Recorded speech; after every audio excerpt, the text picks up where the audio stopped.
Today, we are going to talk about the sample paper that RBI has recently released for phase 2.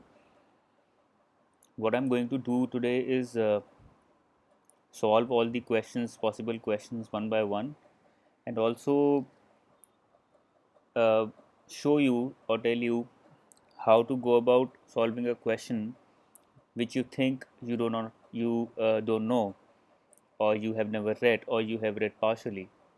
And also, I will tell you what you might have missed in the study material that I have provided, and how revising that material again and again will help you solve a lot of questions given in the sample which you might think you have never read on.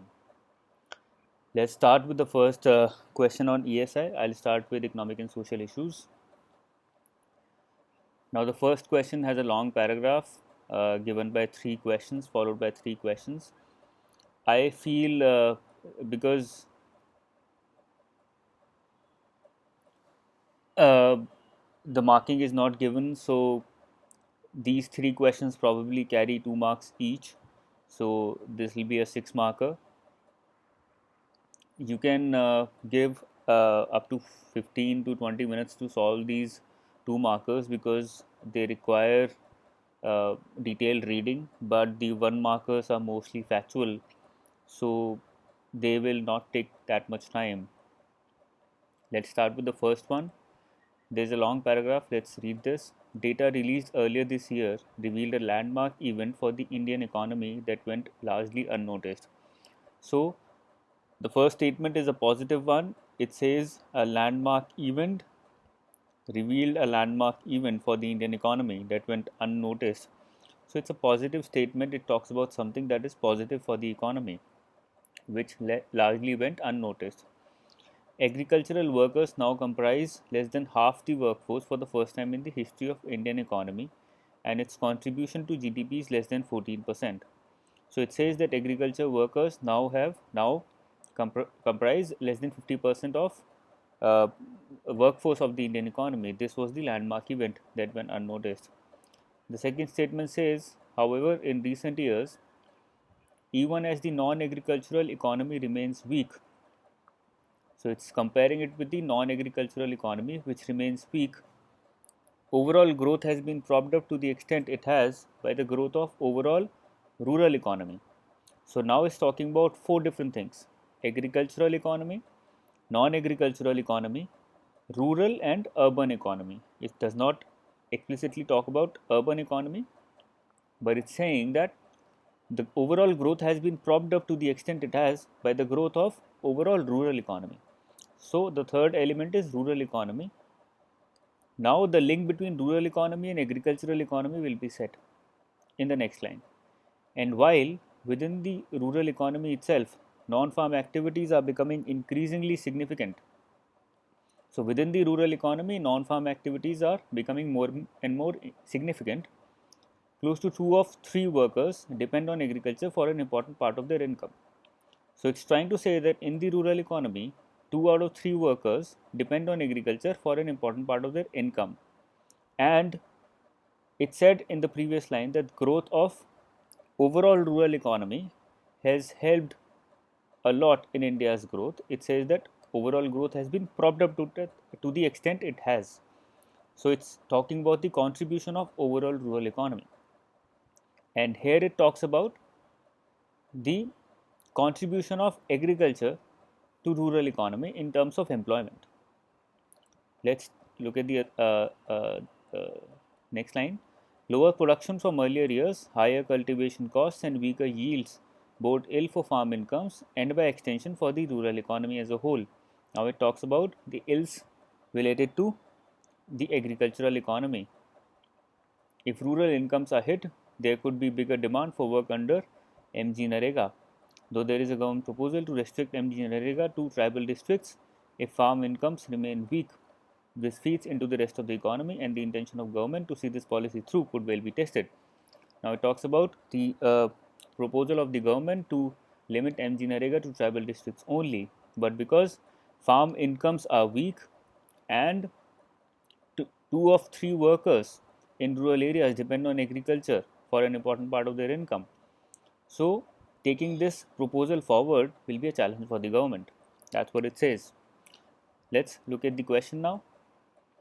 What do the statistics regarding the agriculture sector cited in the passage indicate? So it's talking about, it's asking you what can you imply about the agriculture sector from the passage which you have just read. Farm incomes are likely to be hit by low global commodity prices and weak or stagnant production. So it does not certainly talk about the likeliness of farm incomes being hit by low global commodity prices and weak production. It does not at all talk about global commodity prices. So you can easily eliminate this uh, option. Second one is overall agricultural output will fall significantly this year due to despite sustained government assistance. Now it does not talk about government assistance in agriculture. It does not talk about agriculture output being subject to a downfall this year. So it talks about the past, it does not talk about this year or the future years. So you can easily eliminate this also. Factors such as weak monsoon have resulted in an agricultural deficit. It does not talk about weak monsoon at all. You can eliminate this easily. Now there are two options left. The agricultural sector is very important to the economy despite its falling contribution to India's GDP.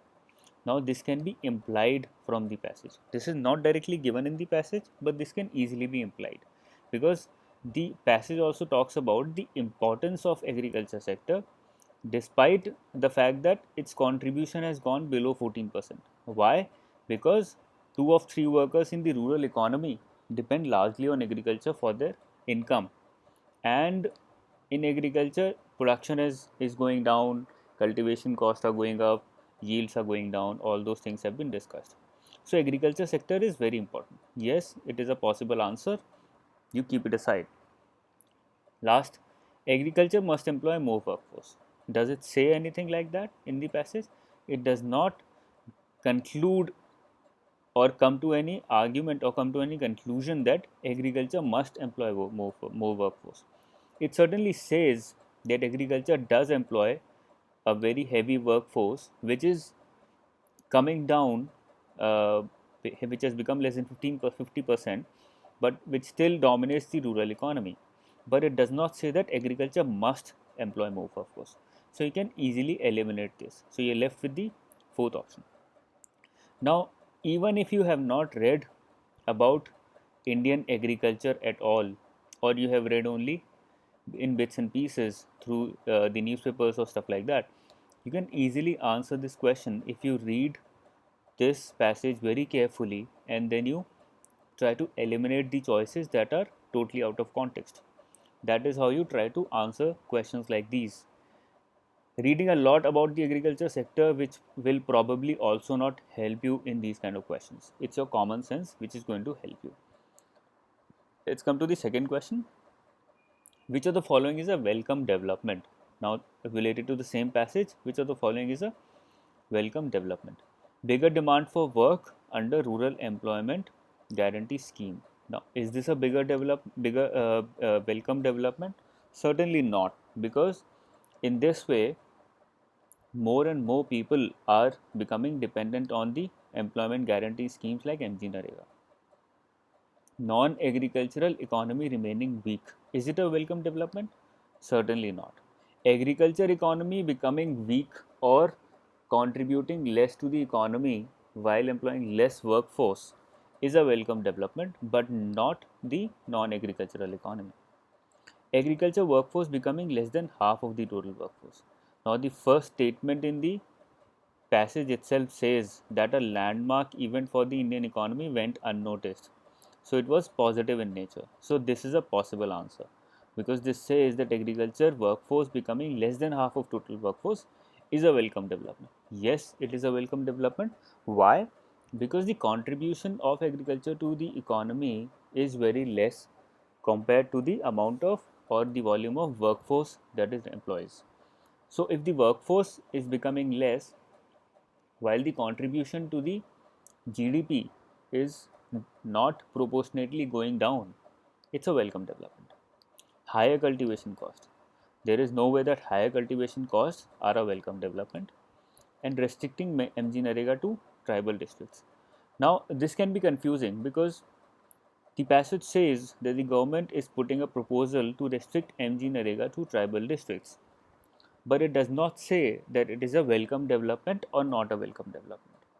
It just puts forward a fact that the government is trying to come with a proposal to restrict MG Narega to tribal districts, and the success or failure of that proposal will be checked or will be tested in the near future. So, this can be eliminated with the help of the central theme of the question that is being asked. So, always focus on what is being asked and not on what you want to answer. If you keep focusing on what is being asked again and again, you will certainly come to the right conclusion. Now, the third question is, which of the following best defines MG Narega? Now, this question is not at all related to the passage, because the passage just mentions MG Narega, but it does not talk about the features of MG Narega at all. Let's go through the options and try to eliminate. Guaranteeing 100 days of wage employment in a financial year, 100 days wage employment financial year to every rural household whose adult member volunteer to do skilled work.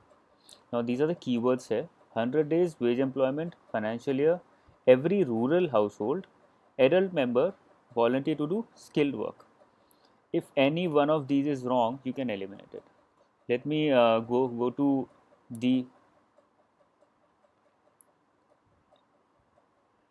yes. This is one of the handouts that I had given out on government schemes, all the government schemes that have been rolled out in the past 1 year or that are important. Now, one of them is MG Narega. Now, here it says MG Narega was launched in 2006 as an employment guarantee scheme for rural areas. So, this is only for rural areas. Implemented by Ministry of Rural Development, guarantees 100 days of unskilled employment per household in rural areas. Now, these are the keywords. If you have read this properly or revised it again and again, you would know, you would remember it.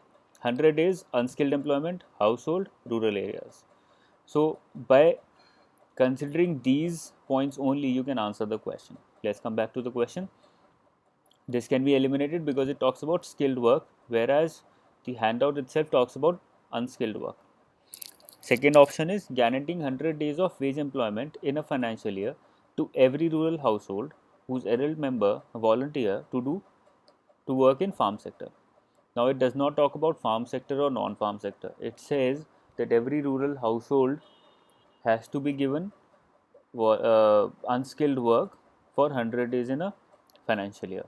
So, it includes non-farm sector as well. So, this can be eliminated easily. Guaranteeing 100 days of wage employment in a financial year to an adult member of a rural household. Anything wrong with this sentence? 100 days wage employment financial year, adult member of a rural household. It covers everything. It does not talk about skilled, unskilled, farm, non-farm at all. So, there is nothing wrong with this sentence. So, this can be kept aside. Fourth, guaranteed regular employment. It talks about 100 days, it does not talk about regular employment.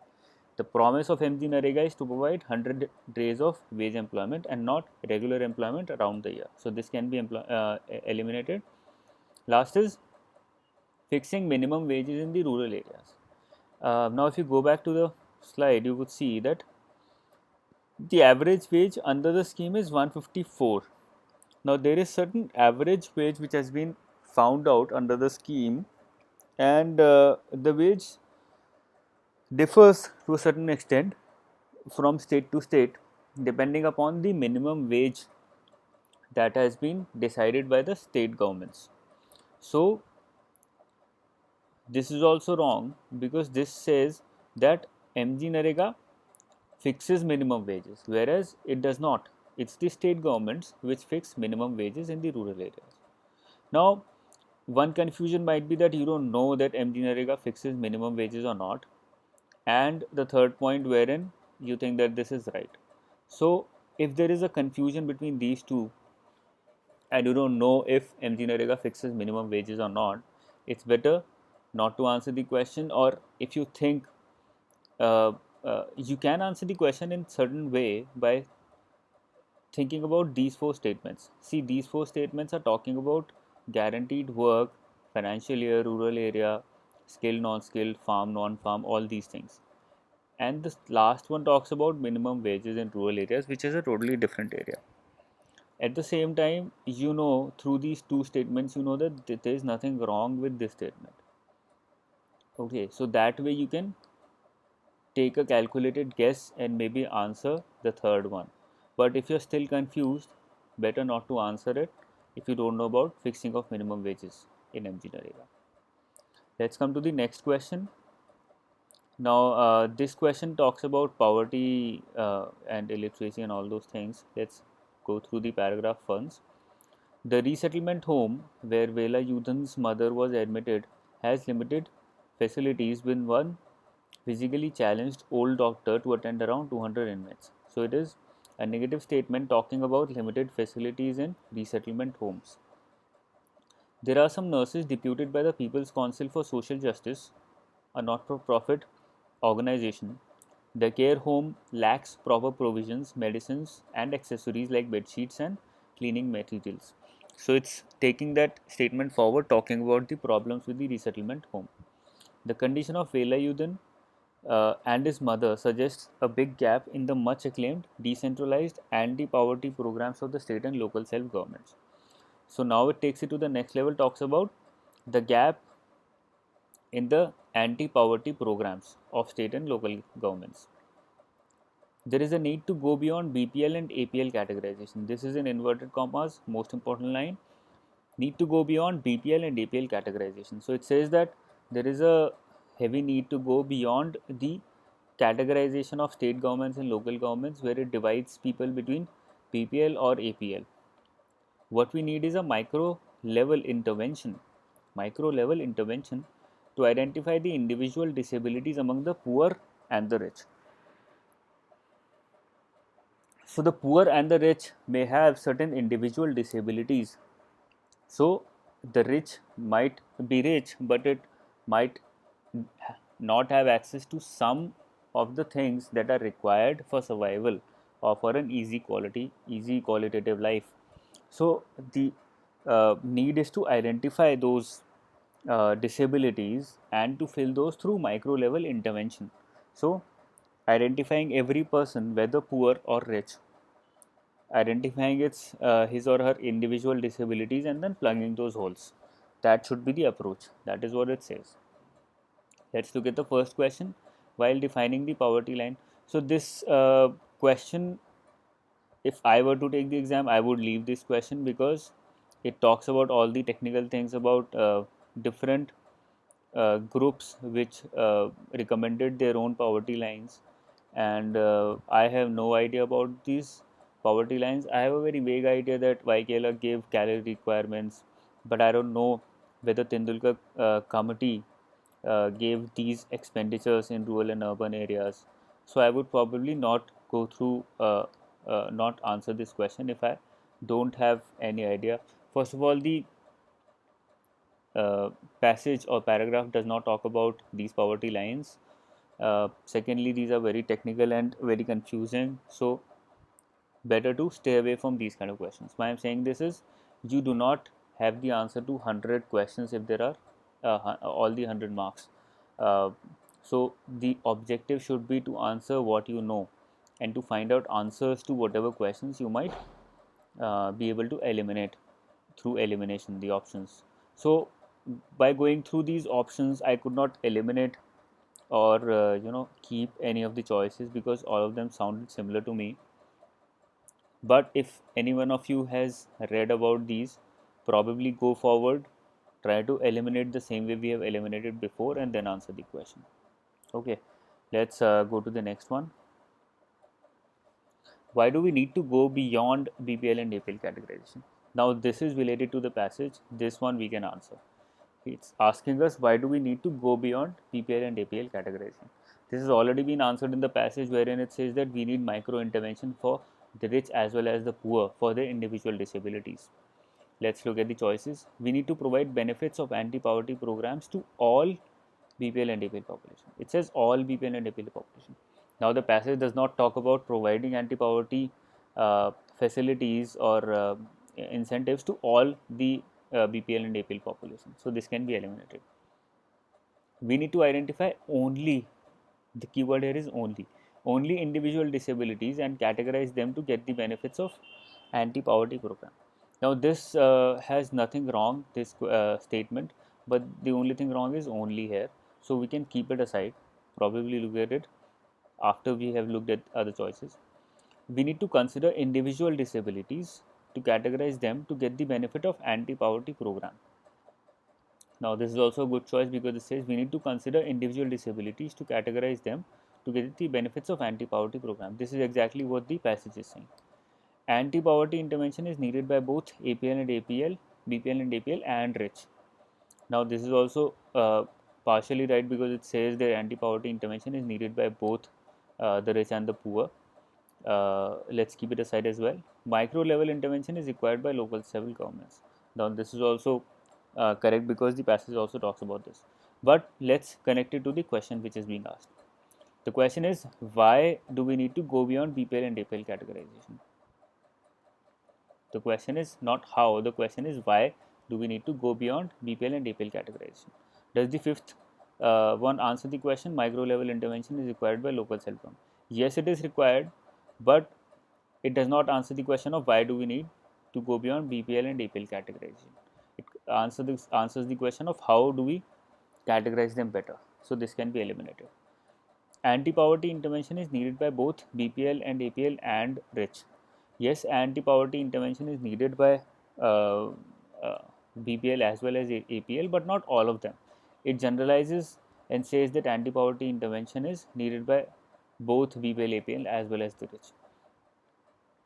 So this can be eliminated because it talks about the gist of why do we need BPL, APL category, why do we need to go beyond is individual disabilities.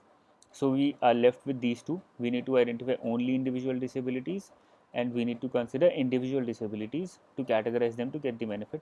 Now if you read both these sentences, you will find out that this sentence overgeneralizes by saying that we need to identify only individual disabilities and categorize them, whereas this sentence is a better form of the second statement. This sentence is exactly the same as before, but a better put in a better words. So we need to consider, it says that we need to consider individual disabilities to categorize them to get the benefit of anti-poverty program. So this, because this is a more positive statement, uh, complies with the passage more than the second one, so this probably goes as the right answer.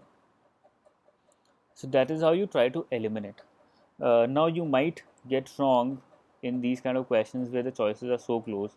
So you need to be very thorough with what you're reading. Keywords like only, all, or sentences like these, which are which are related to the passage, but which are not related to the question that is being asked. So you try to eliminate those kind of choices. Now next, let's come to the next question. It talks about BOP crisis, 8th 5-year plan, and all these things. Now the first question is, what is the unit of measurement of GDP? Now GDP is measured in terms of money. It says India is a 2 trillion economy. The GDP was 2 trillion and last year 2015-16 more than 2 trillion. It does not talk about growth of GDP, it talks about GDP. So the answer lies in the question itself. Many of you would say that, would come to the conclusion that it's percentage of proportion, but it does not talk about growth rate. Growth rate in GDP is in percentage, but GDP itself is in monetary terms, rupees or dollars. So this is the answer. This is a very straightforward question if you read the question properly. The next question is, what is the role of 5-year plans in India? Even without reading this paragraph, you can answer this question also, because it's a very straightforward question. Role of 5-year plans in India to control GDP and BOP only. Now again a keyword only, so you can eliminate this because first of all the role of 5-year plan is not to control GDP and BOP, and second is it has a keyword which is only, so you can eliminate this. To plan for overall development of different production sectors. Now this is a potential answer because there is nothing wrong with the with the statement to plan for overall development of different production sectors. Yes, that is one of the objectives of 5-year plans, to plan for overall development of different production sectors as well as human development. Now, this is an improvement over the previous statement, the statement number 2, because it talks about human development as well. And 5-year plans are vision statements, used to be vision statements which talked about elements of human development like poverty, like education, like health. So this is a better option. Let's look at the fourth one, to plan for overall development of the country and approve budgetary allocation. Now, this is also good enough. Overall development of the country, approve budgetary allocation. Now, does a 5-year plan approve budgetary allocation? It does for the entire 5 years, but not for every year. For every year, you have different budgetary allocations decided by the annual budget. So, this is a potential answer. Confusing again. To plan for overall agricultural development of the country and allocate resources. Now, this can be eliminated because this talks about agricultural development only. 5-year plans are not limited to agricultural development.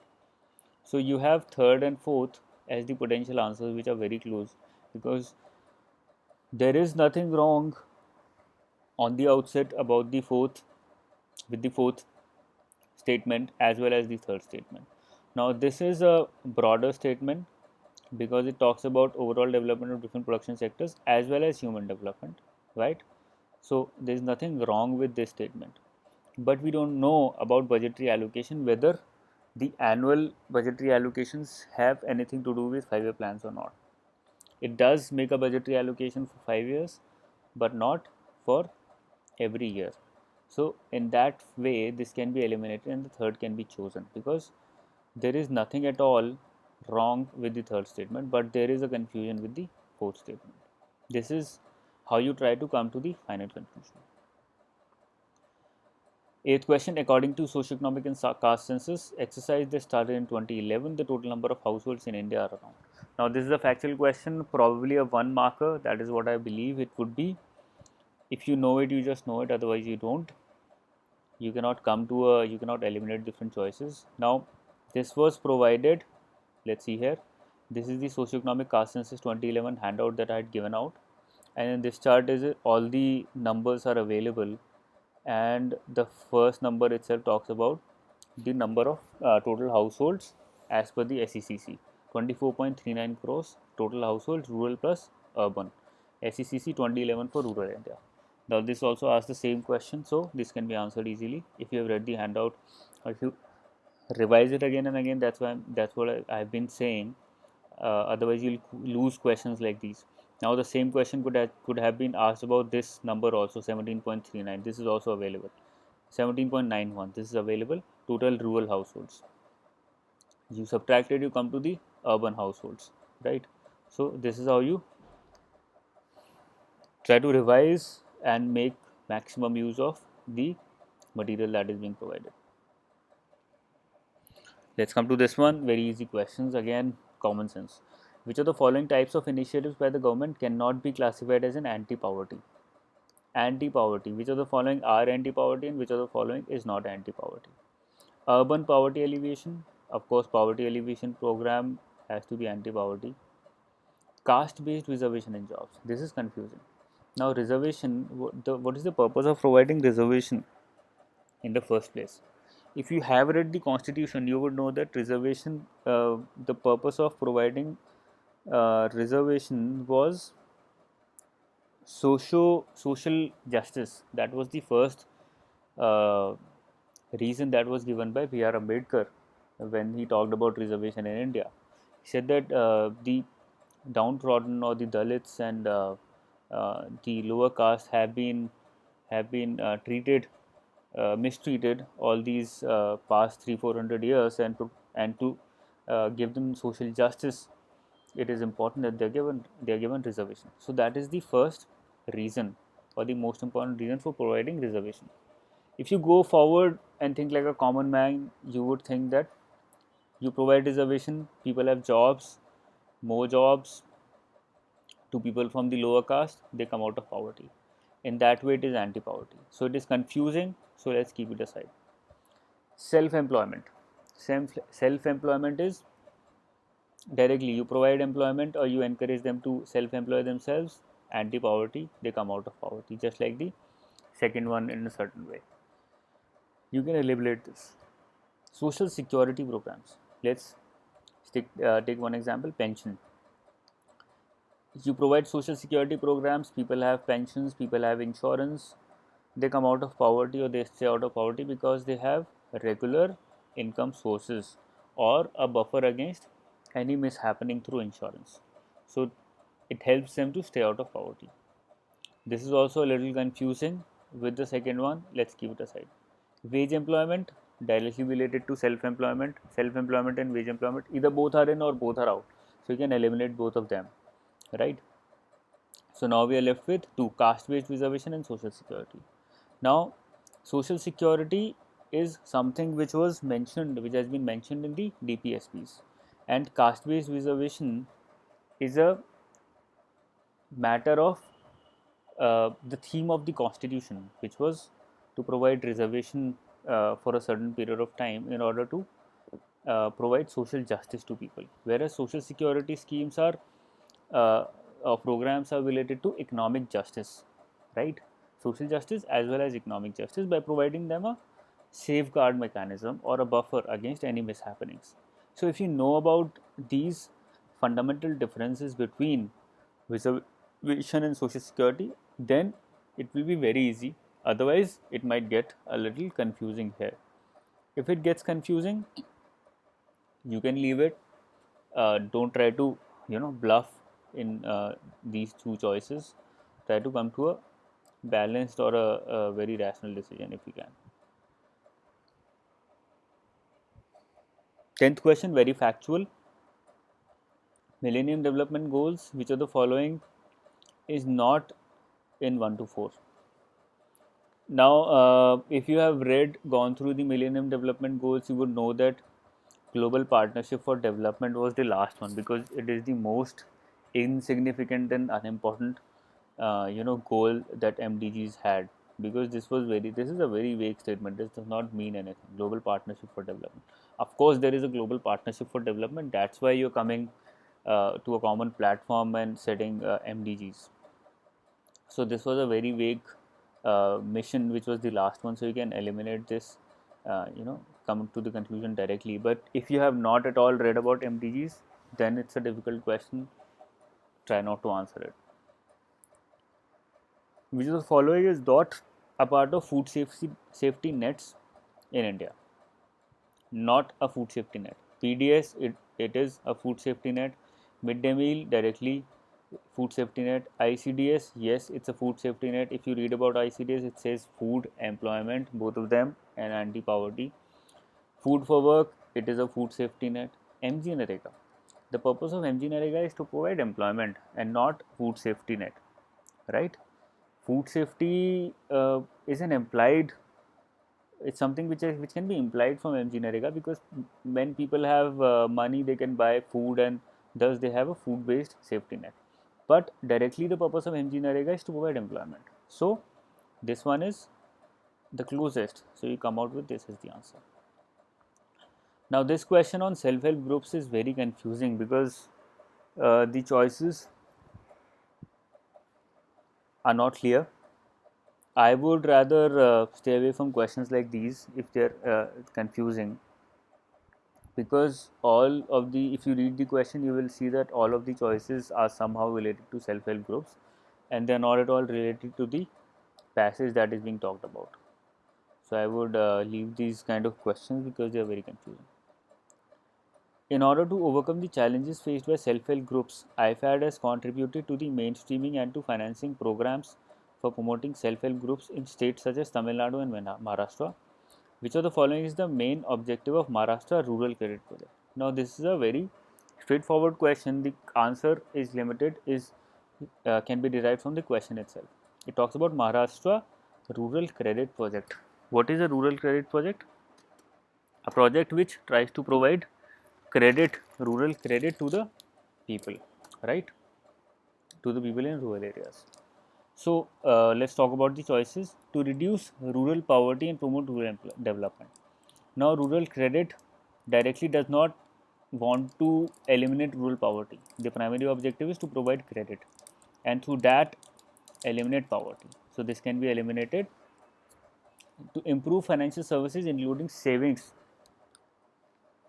among rural poor people. Yes, it's a good statement. Improve financial services including savings among rural poor people. To improve their status by providing education, not at all. To increase marketing facilities, not at all. To open Anganwadis and primary schools in rural area. Again, not connected to the rural credit project. Rural credit, the primary objective is providing certain form of financial services to the rural masses. So we are left with the second option, which is the closest in this form. So we come to the conclusion. So just by common sense, just by reading the question properly, you could come to a conclusion. Let's look at the next question.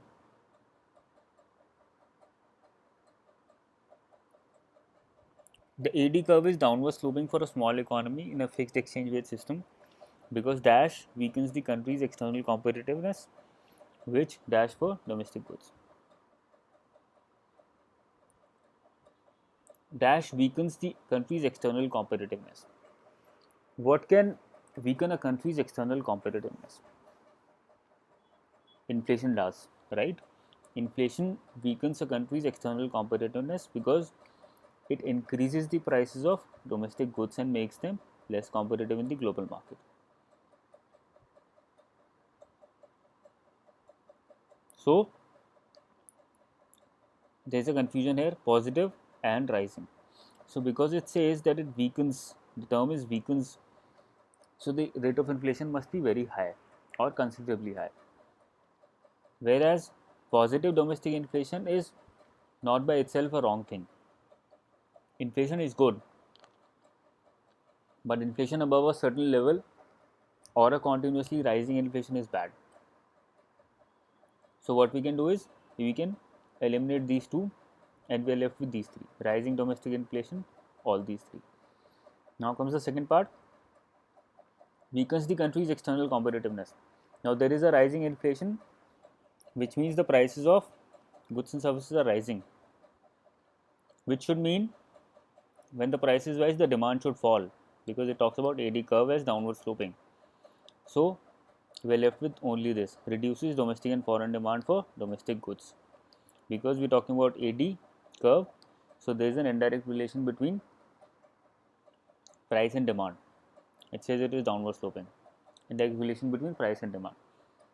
The prices are rising because of rising inflation, the demand has to go down, right? So 3 is the answer. So this way, out of these 14 questions, we could solve about 10 easily with common sense and using the knowledge that we have had, right? Without either mugging up various facts or without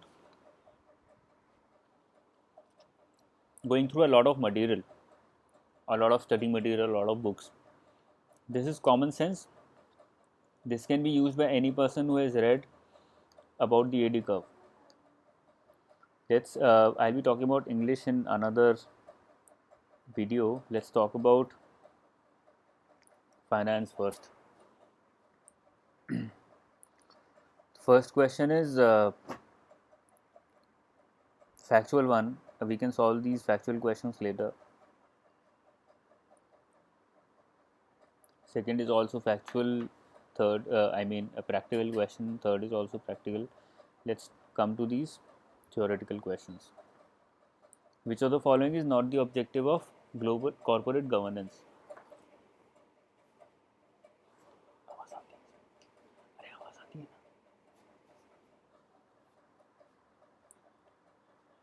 Non-acceptance of management's own roles as trustees on behalf of shareholders.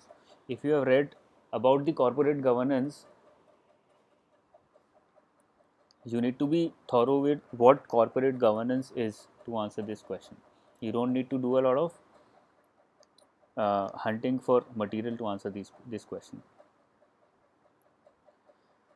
The first choice is non-acceptance of management's own role as trustees on behalf of shareholders. There is nothing wrong with this question, with this statement, with regard to the question, because the question is, which of the following is not the object of corporate governance? Not the object.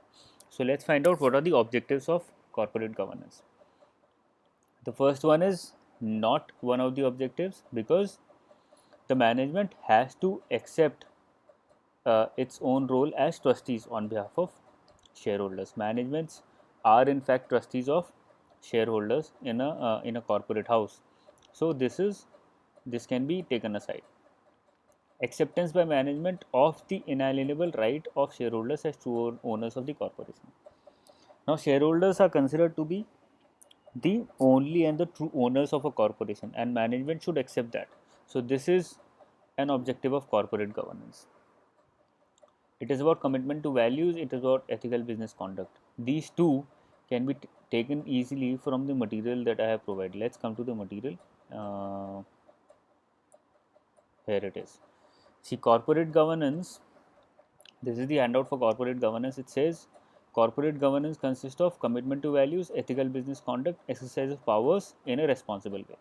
So these three are the central themes of corporate governance, right? Exercise of power in a responsible way by the management, ethical business conduct, and commitment to values by the management itself.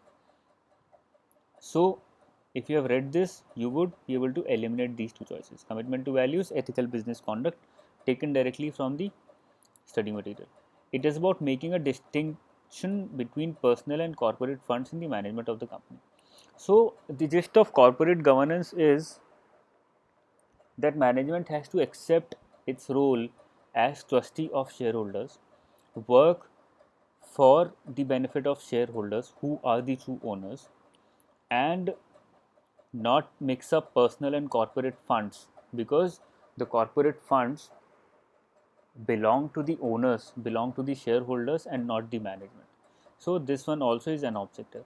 So if we go through these choices carefully, we will be able to eliminate all the others, because all of the others are the objectives of corporate governance, but this is totally opposite to the objective. So this is the answer.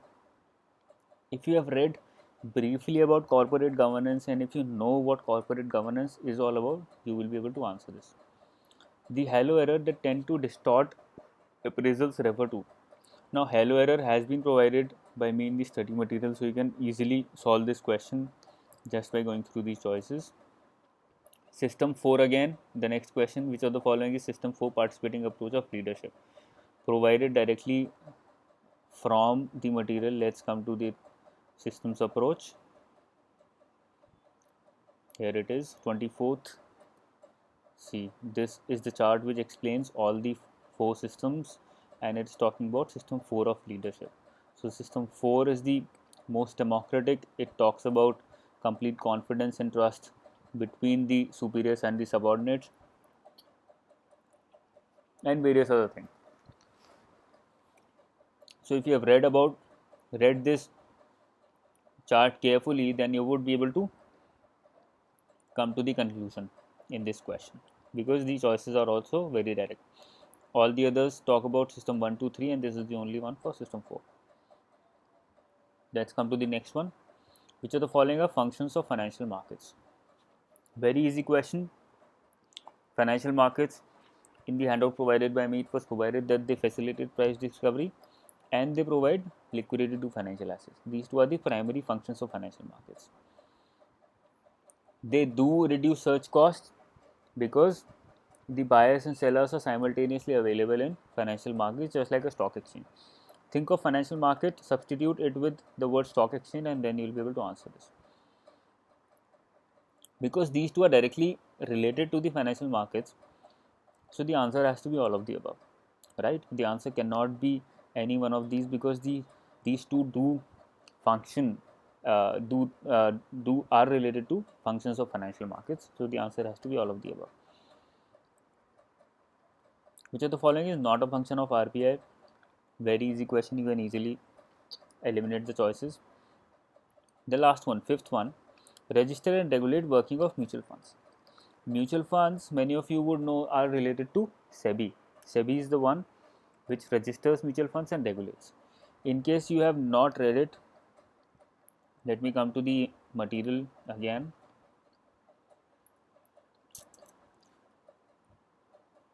This is the one which talks about intermediaries and other organizations registered with SEBI institutions. So whatever I have underlined, it has mutual funds here. So these mutual funds are also registered and regulated by SEBI. So if you've gone through these important ones, you will be able to answer the question very easily, right? Let's come to the next one. Now this question is very confusing because I don't know what is an intermediation ratio with respect to financial development of a country. I certainly know a new issue, what a new issue ratio is, but there is a confusion between these two because intermediation ratio is not being used in terms of financial development of a country. So I would rather leave questions like this which I'm not sure about. Now this is management. Very easy questions again. Achievement factor of motivating an individual is the contribution of which theory? And what other factor was considered? Now achievement factor is only provided in Maslow's theory. Maslow's theory is the only one. Vroom's theory talk about few different things. Let's come to the right. So here Vroom's theory talks about these three things: effort, performance and outcome, expectancy, instrumentality and balance. There is no talk about achievement at all. It is the Maslow's theory which talks about self-actualization, where you can see the explanation: achieving one's full potential including creative activities. So this self-fulfillment is the one that the question is talking about, achievement factor of motivating, right?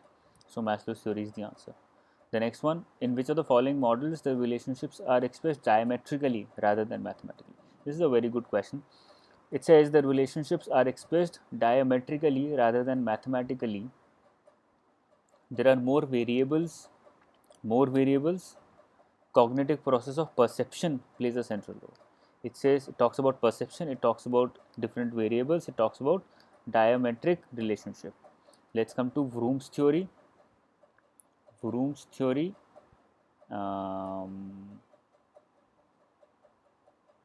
right here it is.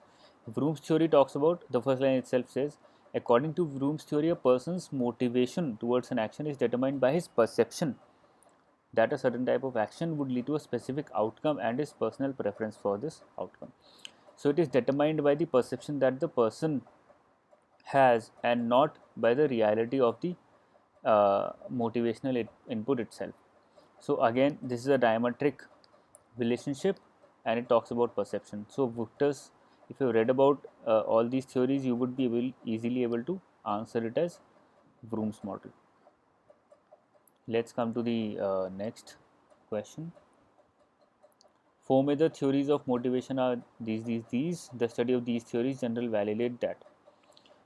If you have read about these theories, you would know that theory Y is equivalent to Maslow's self-actualization, because both of them talk about intrinsic rewards and not extrinsic rewards.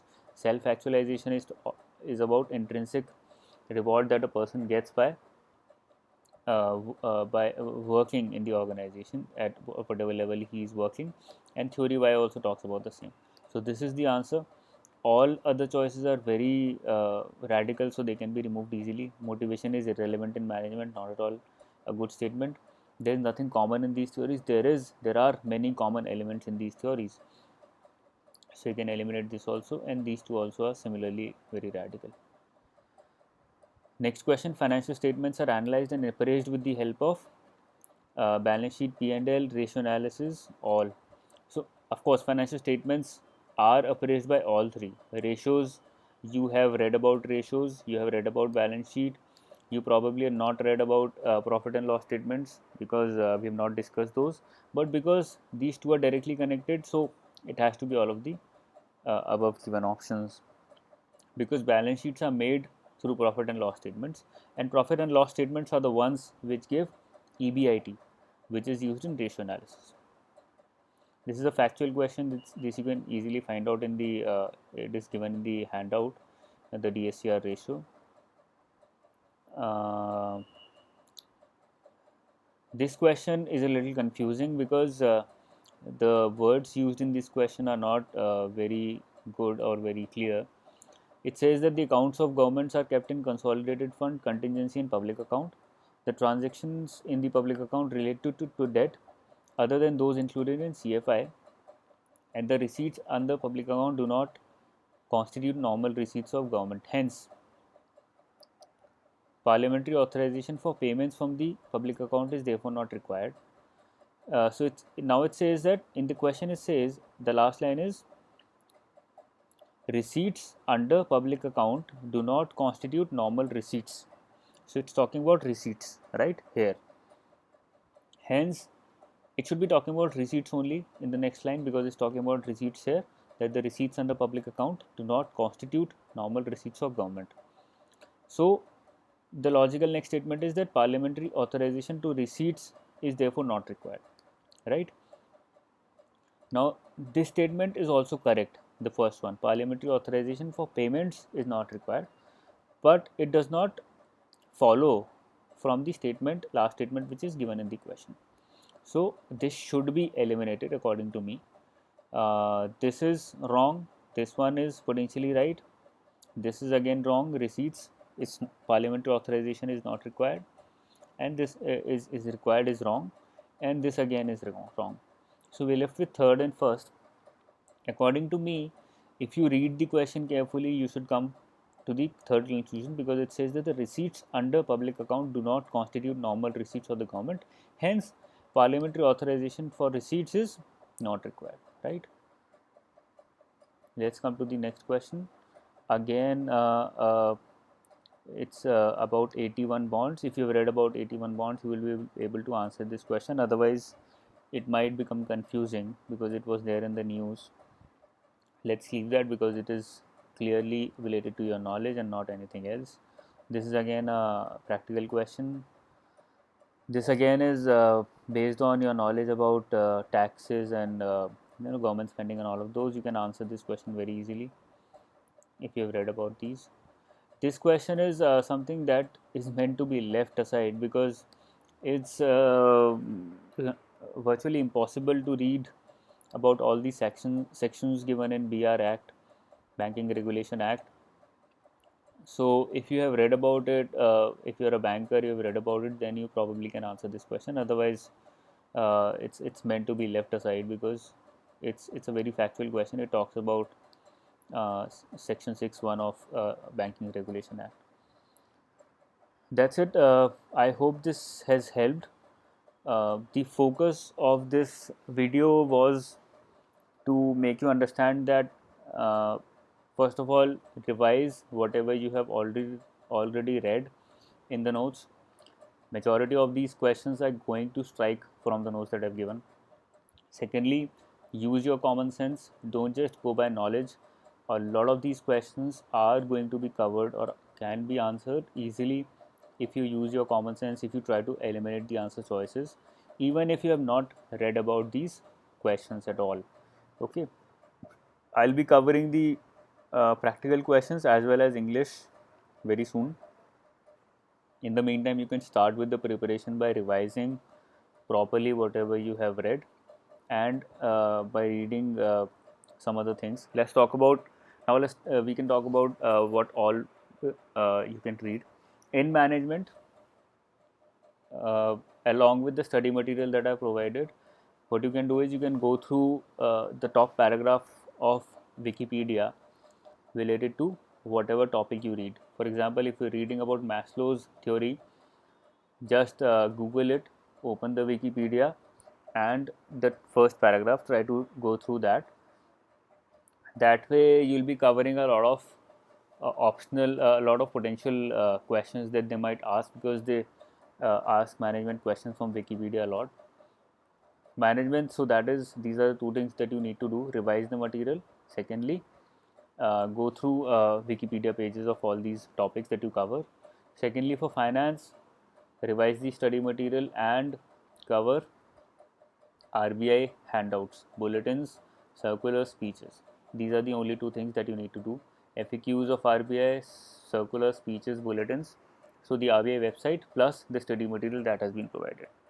Third, ESI study material, standard books that had been recommended by me, and various government reports. What I'm going to do is I'll try to compress various important government reports. In the meanwhile, you also start searching these two things only: books plus study material, number one, which you had been doing for the last 3-4 months.